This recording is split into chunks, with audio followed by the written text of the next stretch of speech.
El 1 de enero de 1958, Venezuela se despierta con el vuelo de un avión que anuncia el levantamiento de Maracay.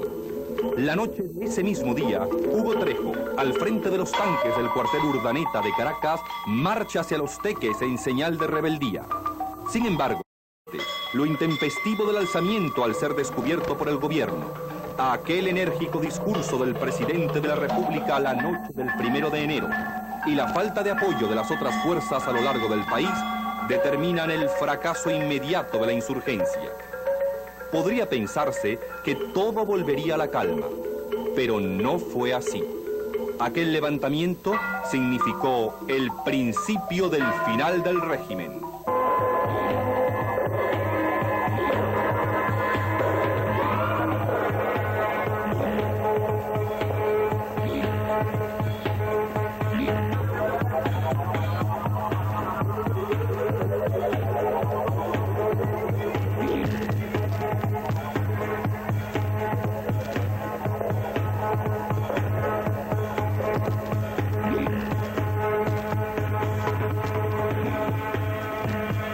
Aquí nace la idea de la formación de la Junta Patriótica. Es el kilómetro 12 de la carretera que nos conduce al Junquito. En febrero de 1957, el Buró Político del Partido Comunista aprueba la política de unidad de los partidos opositores al régimen y encarga de esta tarea a Guillermo García Ponce. Ahora hablan los protagonistas. Al comienzo de 1957, el panorama de las fuerzas de oposición a Pérez Jiménez era de extrema debilidad, casi de postración. Debido a la brutal represión desatada por la dictadura a partir de 1948, el Partido de Acción Democrática se encontraba a la desbandada. Igual suerte había corrido Unión Republicana Democrática. El Partido Copey estaba prácticamente disuelto y nosotros los comunistas habíamos quedado reducidos a muy pequeñas proporciones. ¿Y entonces qué hacen ustedes frente a esa situación? Era evidente que solo la unidad de las fuerzas de oposición podía conducir a un cambio de la situación política y al derrocamiento de la dictadura.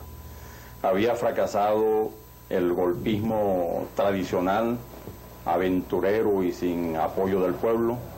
Había fracasado la acción unilateral de los partidos, también habían fracasado las fórmulas electorales, por cuanto, como demuestra la experiencia de 1952, Pérez Jiménez no respetaba la soberanía popular y no había reconocido el triunfo de Unión Republicana Democrática. Es entonces cuando nosotros hacemos una profunda discusión crítica y autocrítica, y sobre la base de la revisión de los errores sectarios, adoptamos la política que se denominó política de bloque único, cuya perspectiva era la unión de todas las fuerzas democráticas opuestas a la dictadura para conquistar un gobierno que devolviera al pueblo sus derechos, que diera libertad a los presos políticos y, por supuesto, que garantizara la convocatoria de elecciones libres y la designación por el voto popular de un gobierno democrático y constitucional. Esos primeros contactos, ¿quién se encarga de realizarlos? Yo fui encargado de hacer los contactos con los otros partidos políticos y para cumplir esta misión lo primero que hice fue ponerme en contacto con Claudio Cedeño, militante activo del Movimiento de Resistencia, periodista, quien ya había tenido conversaciones con Fabricio Ojeda. A través de Claudio Cedeño se organizó la primera reunión con Fabricio Ojeda y con los dirigentes de Unión Republicana Democrática. Efectivamente, yo entrevisté a Fabricio en diciembre de 1956 en una cena tradicional de Navidad que realizábamos en la Asociación Venezolana de Periodistas. Anteriormente habíamos hablado de la necesidad de esta unidad de todas las fuerzas políticas del país contra Pérez Jiménez. Entonces, en esa oportunidad culminaron, pues, creíamos que las condiciones estaban dadas para hacer la creación de esa fórmula que posteriormente se realizó. Y en efecto, la única persona que yo tenía más accesible pues para esa comunicación era Guillermo García Ponce. A tal efecto lo hice venir a mi casa y entonces le proporcioné la dirección de Fabricio Ojeda y se hizo la primera reunión. Fabricio Ojeda era un activo militante del partido URD, aun cuando no estaba en sus cuadros de dirección. Él era un activo periodista que con nuestra autorización cubría la fuente del Palacio de Miraflores y nos prestaba una gran ayuda, una extraordinaria ayuda. Nos reunimos en la casa de Fabricio, en lo que hoy se conoce como urbanización, creo que Delgado Chalbó, en coche precisamente, nos reunimos José Vicente Rangel, Guillermo García Ponce y yo. No hay duda de que esa primera reunión fue para nosotros de gran importancia y se tomaron una serie de acuerdos que en su base vendrían a ser la sustentación fundamental de lo que a partir de ese instante se iba a declarar contra el dictador. Acordamos, por ejemplo, que el movimiento tenía que ser unitario, que no podía ser exclusivo ni del Partido Comunista ni de Unión Republicana Democrática, que teníamos que iniciar de inmediato una campaña para incorporar a las filas de este incipiente movimiento a los representantes de Acción Democrática y de COPEI.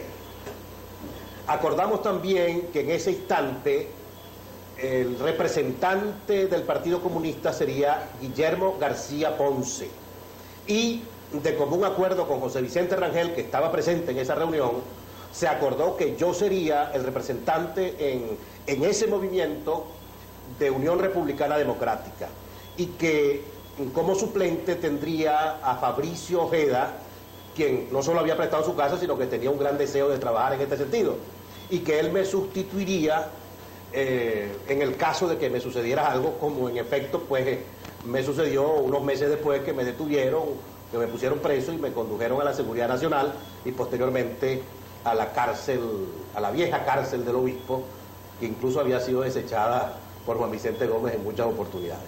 ¿Quién contacta al Partido Acción Democrática?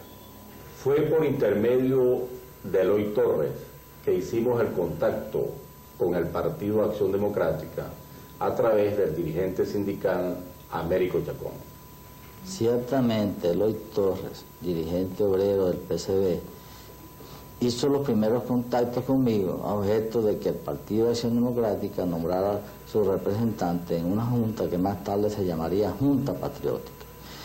Más tarde informé al compañero Eloy Torres que el representante nuestro en la junta, en la llamada Junta Promotora, era Moisés Gamero, que había sido designado por una credencial que trajo del Rómulo Betancourt, quien se encontraba en el exilio. Acción Democrática se incorporó a la Junta Patriótica a mediados de año. Entonces insistimos nosotros en la incorporación de COPEI para que así se formara el Frente Unitario que aspirábamos para el derrocamiento de Pérez Jiménez. Hay que destacar que estos contactos con los partidos eran muy difíciles porque estaban todos los partidos perseguidos en la clandestinidad y sometidos a una brutal represión. El contacto con COPEI se hizo a través del bachiller Héctor Rodríguez Bauza, quien a su vez contactó con el dirigente estudiantil José de la Cruz Fuente, y fue José de la Cruz Fuente quien nos presentó al también dirigente estudiantil Enrique Aristiqueta Granco, que pasó a representar a COPEI en la Junta Patriótica. Sí, efectivamente, yo recuerdo que ante la situación que confrontábamos en COPEI, de que nuestra dirigencia estaba en su mayor parte en la cárcel o en el exilio, concretamente el doctor Caldera estaba detenido en la Seguridad Nacional y estuvo durante muchos meses allí. Luis Herrera Campins estaba en Europa, exilado. Poco a poco la responsabilidad de tomar una serie de decisiones fue quedando por necesidad de las circunstancias en manos de quienes formamos la dirección juvenil del partido. Ya la universidad comenzaba a moverse ante el anuncio del plebiscito y preparábamos un paro universitario. El paro fue la primera señal de rebeldía. Recuerdo que José de la Cruz Fuentes un día me dijo que Rodríguez Bauza le había planteado la necesidad de la presencia de un miembro de COPEI en el organismo unitario, porque los primeros contactos que se habían tomado con otros dirigentes del partido habían quedado rotos. Recuerdo que José de la Cruz Fuentes y yo estuvimos conversando y a nivel pues, de dirección juvenil se decidió que José de la Cruz permaneciera al frente del movimiento estudiantil y que yo me incorporara a la Junta Patriótica como expresión pues de la unidad de todos los partidos en aquel empeño de formar un movimiento que pudiera, prescindiendo de los intereses particulares muy legítimos de cada grupo, que pudiera coordinar los esfuerzos para lograr llevar a buen fin nuestro propósito de derrocar la dictadura.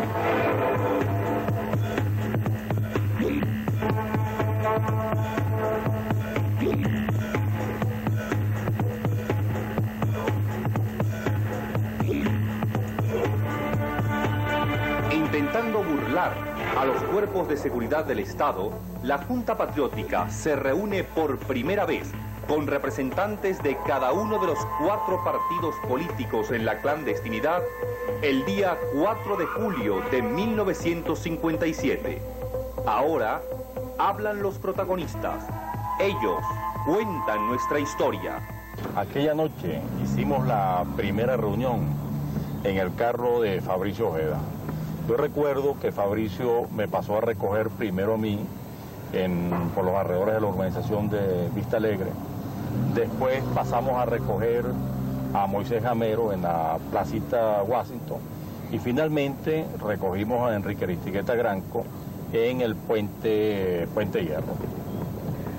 Sí, yo me acuerdo aquella primera reunión que fue el primer contacto que yo tomé con ustedes y me acuerdo que entre las cosas que fundamentalmente conversamos con Fabricio era aquel acuerdo que tácitamente ya tenían todos los grupos políticos y nosotros, por supuesto, que los representábamos, de exigir el respeto a la legalidad democrática, la vuelta a la legalidad democrática, la convocatoria a unas elecciones libres, el respeto al candidato triunfador. Y recuerdo que analizamos las posibilidades que teníamos nosotros de contribuir en aquel momento a hacer efectivo aquel deseo.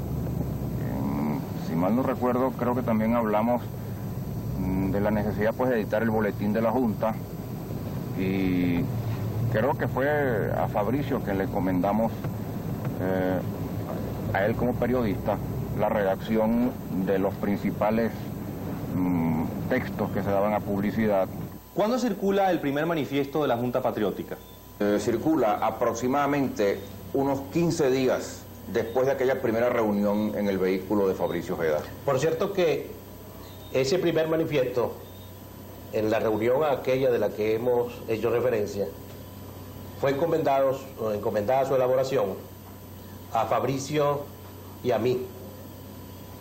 Lo hicimos y en el momento de entregárselo a Guillermo, que era el que tenía en sus manos todo el aparataje, todo el andamiaje para poder imprimirlo, el momento de entregárselo a Guillermo, repito, se planteó la necesidad de identificar el grupo que se iniciaba con un nombre.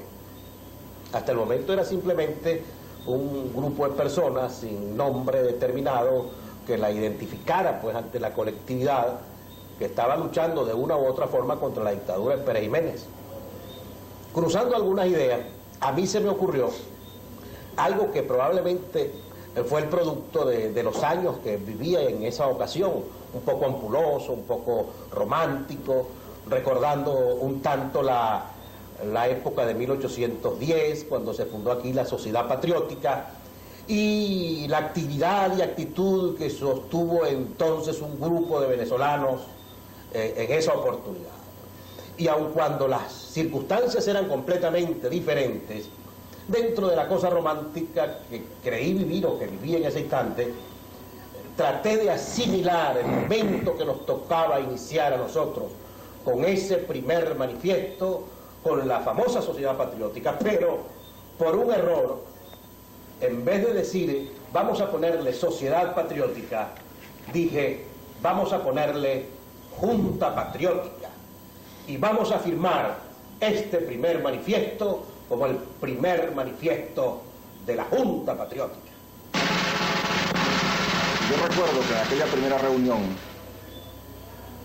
nosotros planteamos la necesidad de que se fueran estructurando una serie de frentes que le dieran a la colectividad la sensación de que el peso de la lucha contra la dictadura no solamente estaba recayendo sobre las 4 organizaciones políticas que habían ya constituido pues la Junta, sino que además se estructuraran diversos frentes, además del estudiantil que de hecho existía en la universidad.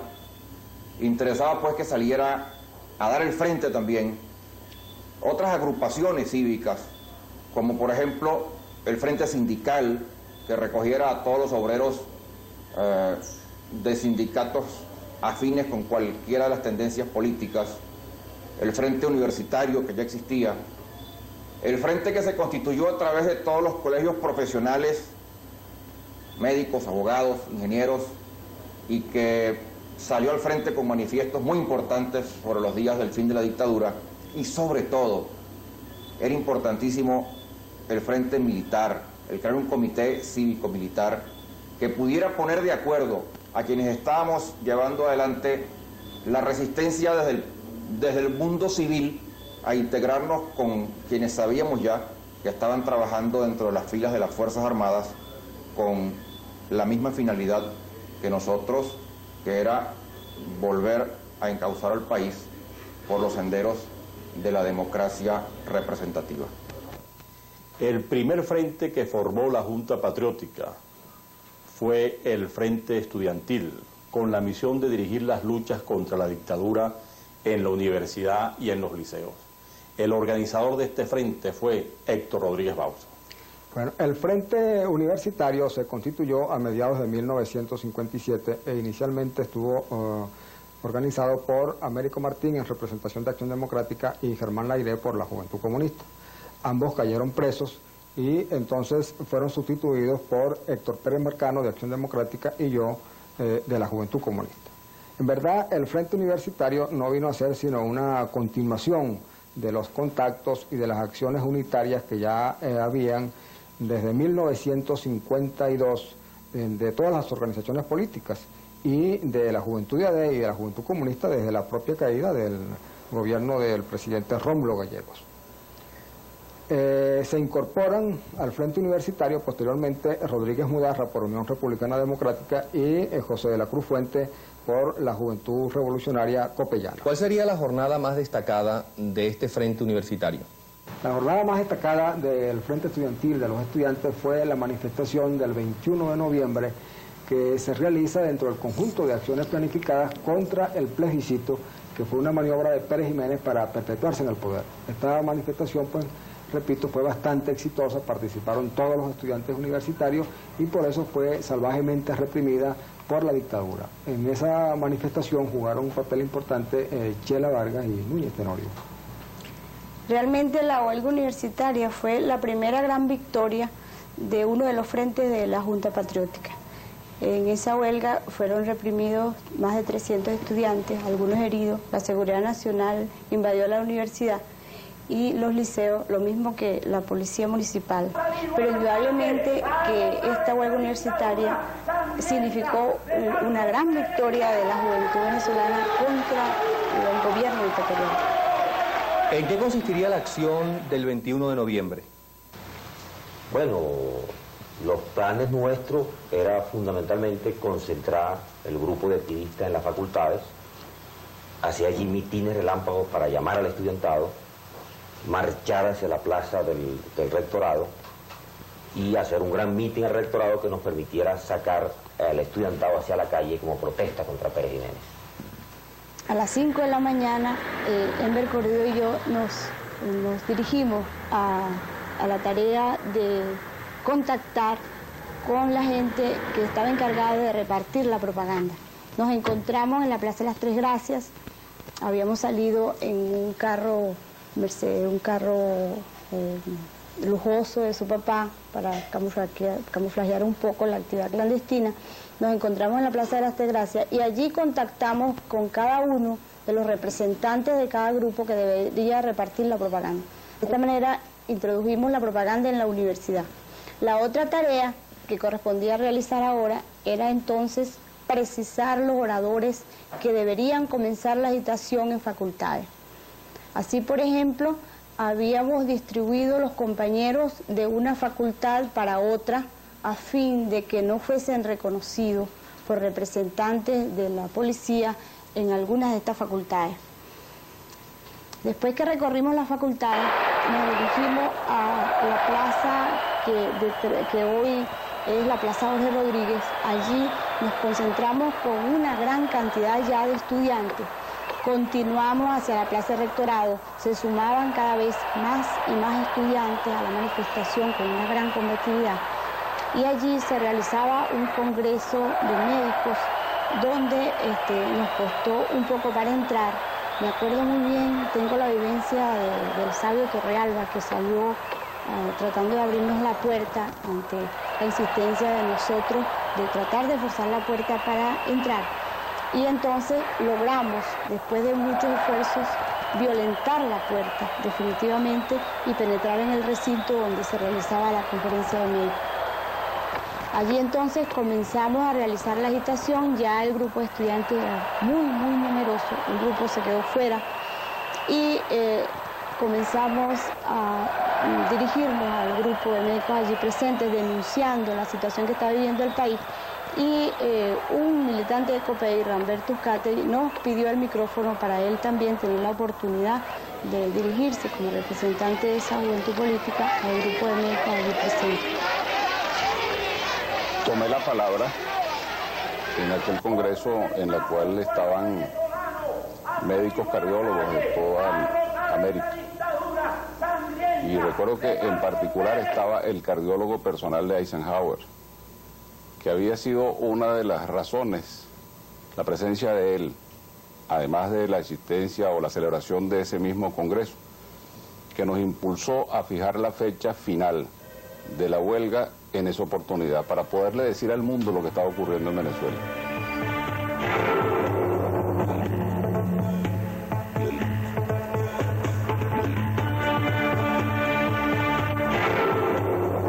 El 21 transcurrió después del Congreso de Cardiología para mí, en que salimos nuevamente a las calles de la ciudad universitaria. La hoy mujer de Enrique Aristigueta, Aida Andrade, había traído dentro de su carro, en la maleta de su carro, un muñeco, un monigote uniformado con gorra militar con la cara de Pérez Jiménez. Y esa efigie de Pérez Jiménez fue quemada a continuación del episodio del Congreso de Cardiología. Y se produjeron pues los enfrentamientos que era de esperar con la Seguridad Nacional, que sin embargo nos tenía reservado a la universidad los días posteriores para actuar todavía más agresivamente. Cuando llegamos a la Plaza del Rectorado, ya el ejército estaba acercando a la universidad, la concentración era numerosa, una cantidad de muchachas se colocaron frente a la manifestación con la bandera de Venezuela al frente y el ejército rodeó al grupo de estudiantes, y de repente el jefe de la manifestación, el jefe del grupo del ejército comenzó a hacer funcionar las bayonetas para amedrentarnos y dio orden a los soldados de que montaran armas.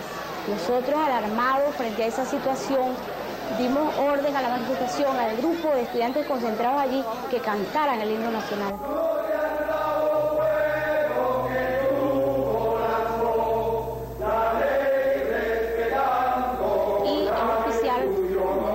Soldados en una voz de orden a que depusieran las armas.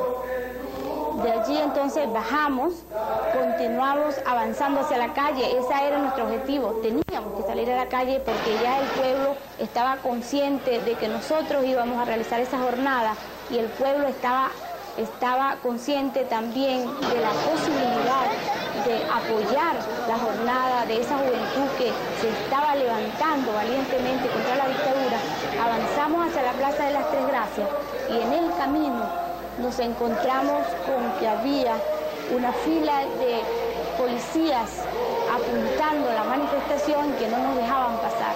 Allí nos entrelazamos unos a otros y comenzamos a cantar el himno. Entonces comenzaron los disparos, muchos compañeros salieron heridos, otros logramos guarecernos. Una vez organizado el Frente Estudiantil, que por cierto nos proporciona la primera gran victoria contra la dictadura, al celebrar exitosamente las jornadas de lucha del 21 de noviembre, pasamos inmediatamente a constituir el Frente Obrero. Para esa labor encargamos al dirigente sindical Eloy Torres. A mediados de agosto nos reunimos dirigentes sindicales de diversas tendencias para preparar la lucha contra Pérez Jiménez y la prolongación de su tenebroso mandato. Acordamos constituir el Comité Obrero de la Junta Patriótica junto con Pompeyo Márquez en una reunión en Catia, donde discutimos todos los pormenores para organizar esta reunión, discutir todo lo que íbamos a hacer. Nos reunimos en la casa del general Arráez Morles, en el Paraíso, en una casa que está detrás del Estadio Nacional del Paraíso. Nos reunimos Pedro Torres, José Olmo de Acción Democrática, Juan Arcia Independiente, Vicente Piñate de Unión Republicana Democrática, Douglas Bravo y Gemi Cruz del Partido Comunista, Dagoberto González de COPEI. Y esta reunión fue para preparar todas las acciones frente al plebiscito y las posibilidades de huelgas y las actividades de desarrollar en diversas fábricas en aquella oportunidad.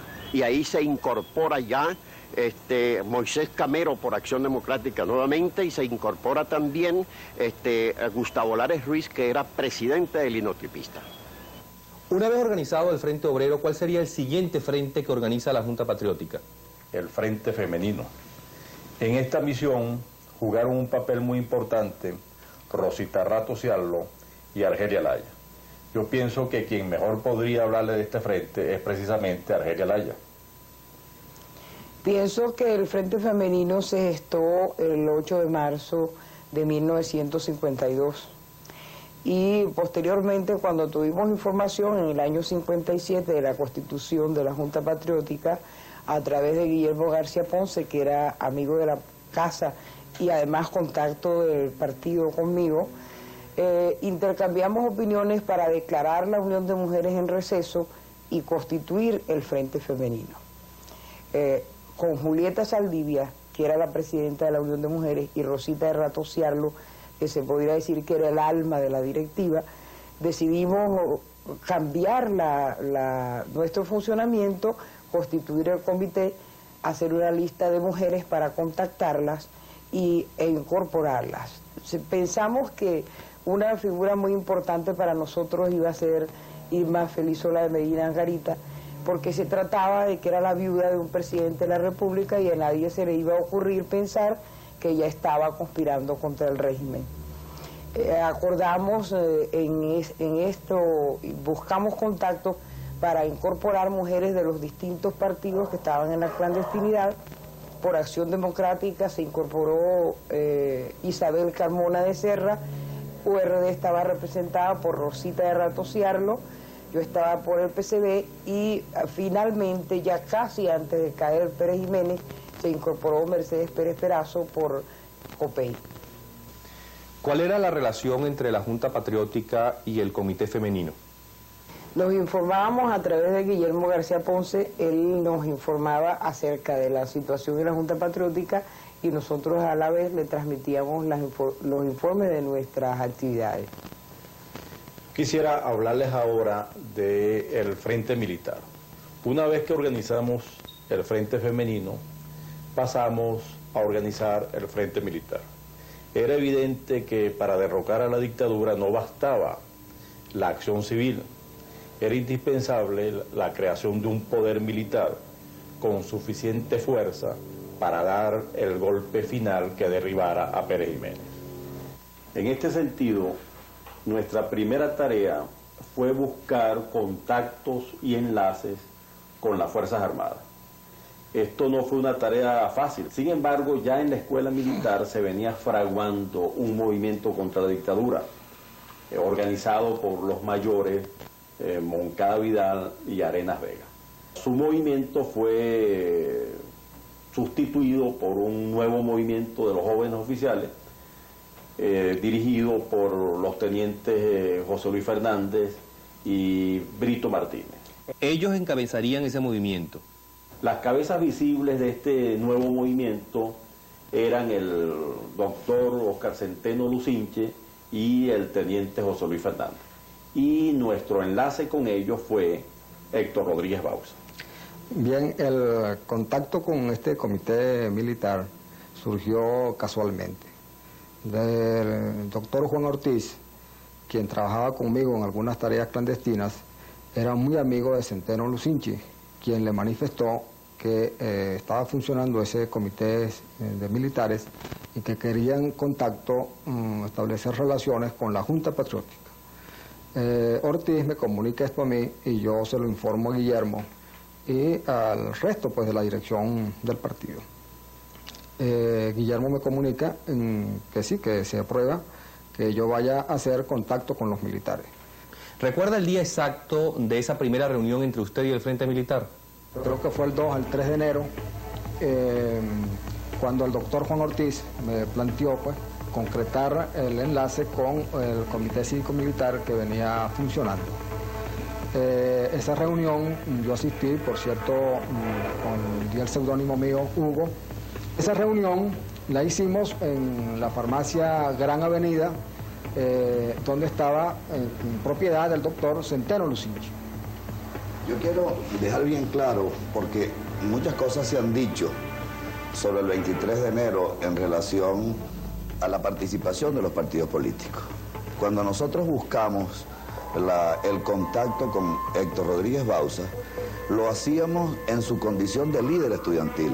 Sabíamos que él liderizaba ese movimiento y nos interesaba la participación del estudiantado. No lo buscamos en ningún momento como militante de partido político, pues ustedes conocen perfectamente que dentro del criterio militar ya se había sucedido una experiencia no muy beneficiosa en años anteriores y no queríamos contacto pues con ningún partido como tal, ni comunistas, ni adecos, ni de ningún otro partido. Nos interesaba en ese momento el Frente Estudiantil.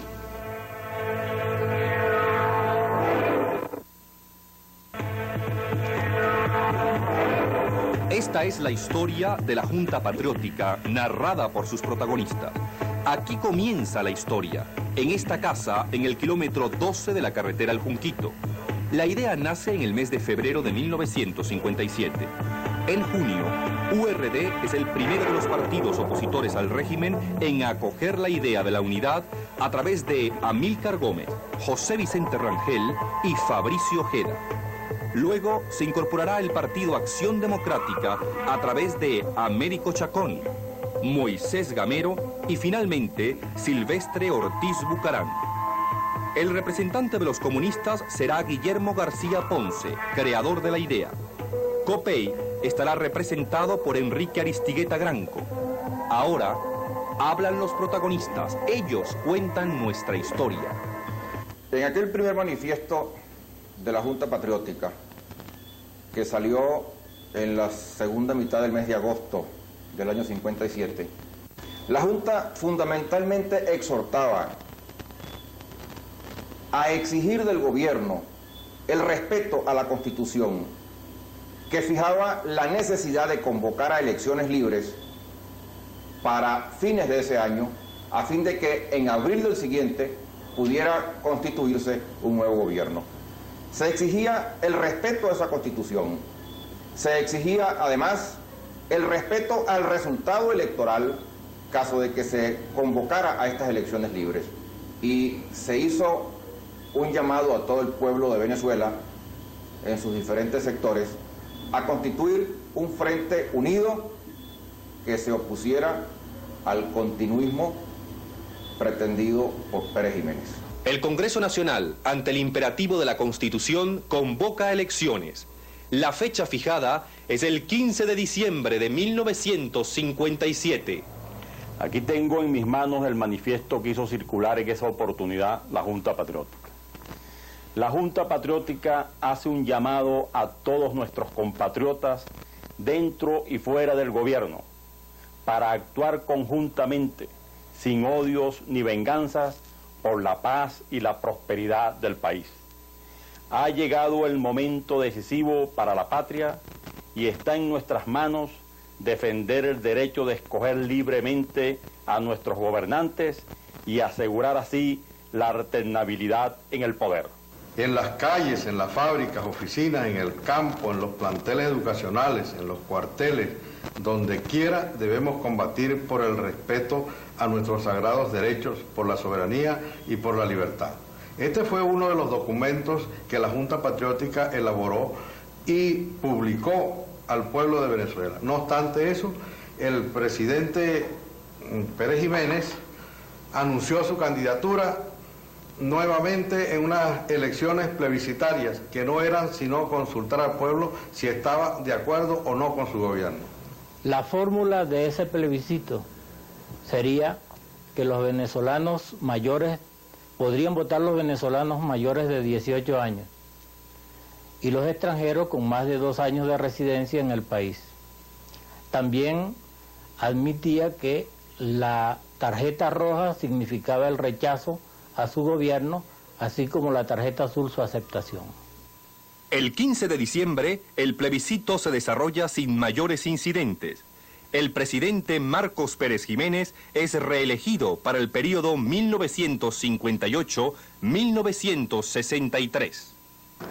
Total general, azules 2.374.790 votos, rojos 364.182 votos, nulos 186.013 votos, para un gran total de 2.924.985 votos escrutados. En esta hora de honda satisfacción para mí, cuando la emoción casi me impide medir el inmenso significado que tiene para un hijo de Venezuela, surgido de condición humilde, la fe que su pueblo ha depositado en él, prometo nuevamente dedicar mis energías y mi capacidad al servicio de la responsabilidad que otra vez se me ha encomendado, y junto con la protección que invoco de Dios Todopoderoso, pido a los habitantes del país que sigamos entregados a la tarea de lograr que nuestra patria ocupe puesto de honor entre las demás y que sea cada día más digna, próspera y fuerte.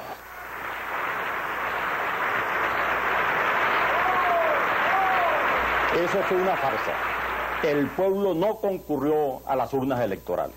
Por eso fue que al día siguiente la Junta Patriótica editó el siguiente documento. El plebiscito ha fracasado. El pueblo no votó. La lucha ahora es cuando comienza. Abajo la usurpación.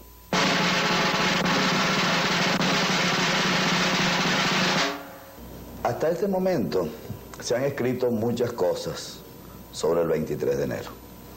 Yo pienso que muchas cosas de las que se han escrito han tergiversado la historia. Por lo tanto, es interesante contar la historia del Comité Cívico-Militar.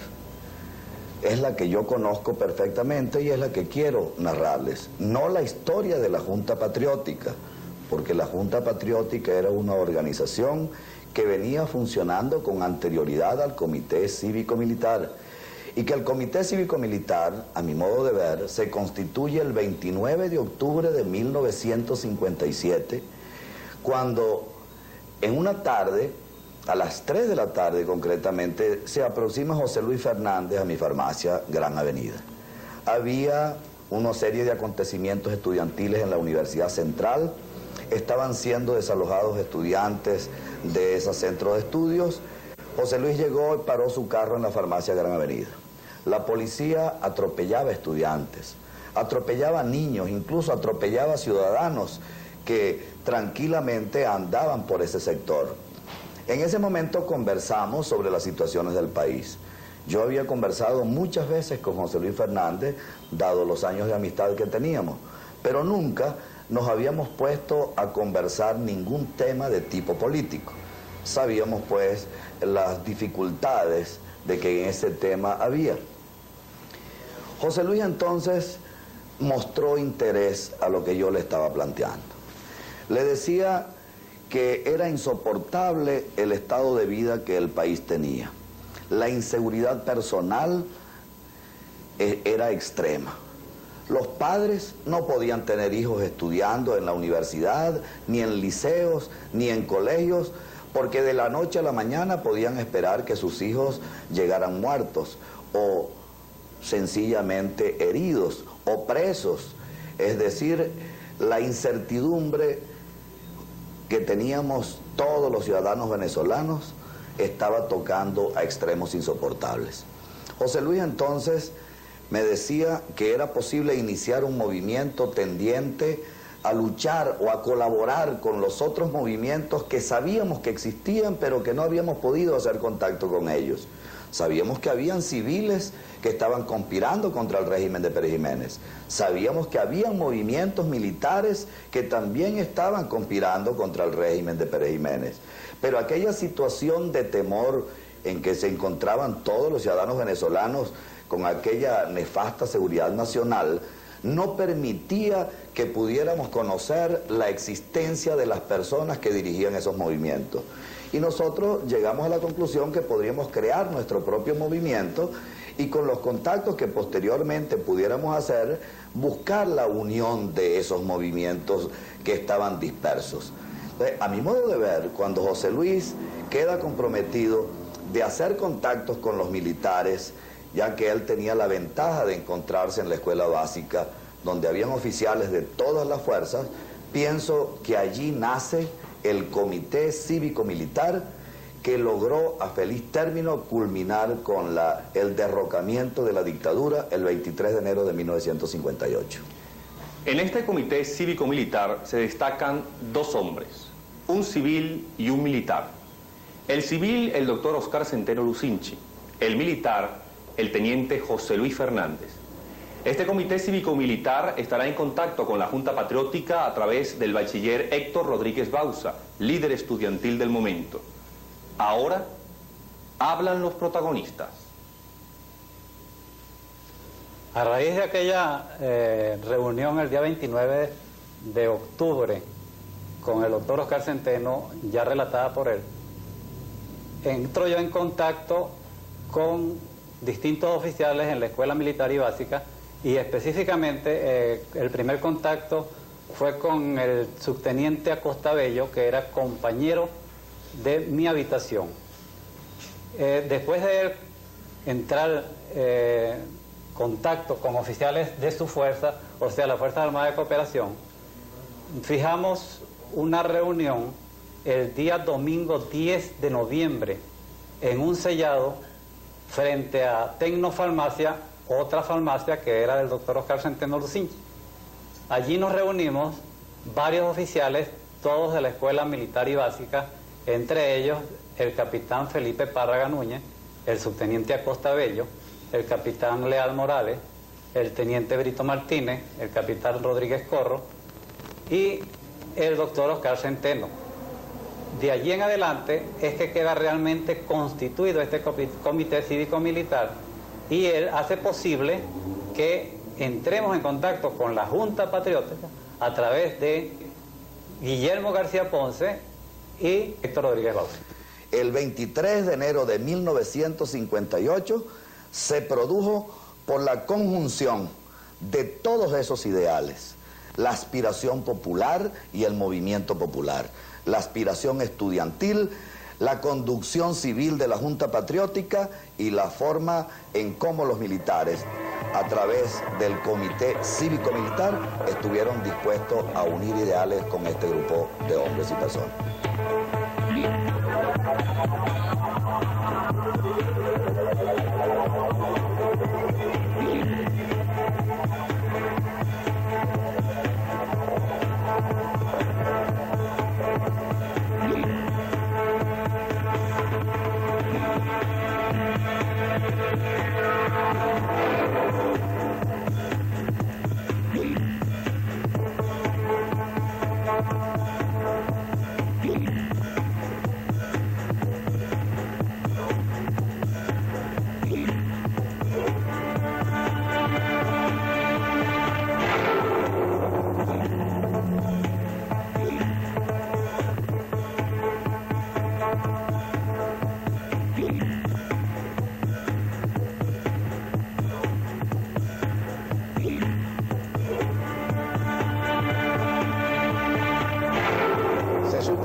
la Marina se iba a alzar el día 9 y se quería hacer una acción de fuerza contra la Marina. Yo le expresé al presidente que eso se podía arreglar de otra manera y bajé al litoral,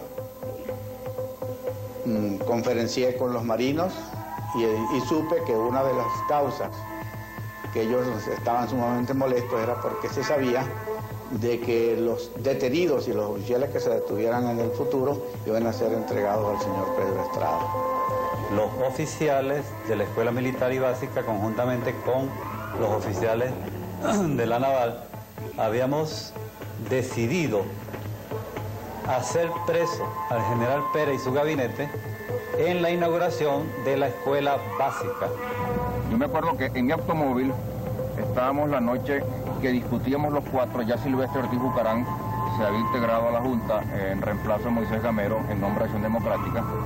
Me acuerdo que Silvestre Ortiz Bucarán estaba con nosotros y nosotros estábamos discutiendo esa noche la fecha en que debíamos nosotros convocar para huelga general. Ya nuestros contactos militares, ¿tú te acuerdas? El Comité Cívico Militar había entrado pues en coordinación con el movimiento nuestro y nos pedían que para ellos tener un motivo de insurgencia convocáramos al pueblo a una huelga general.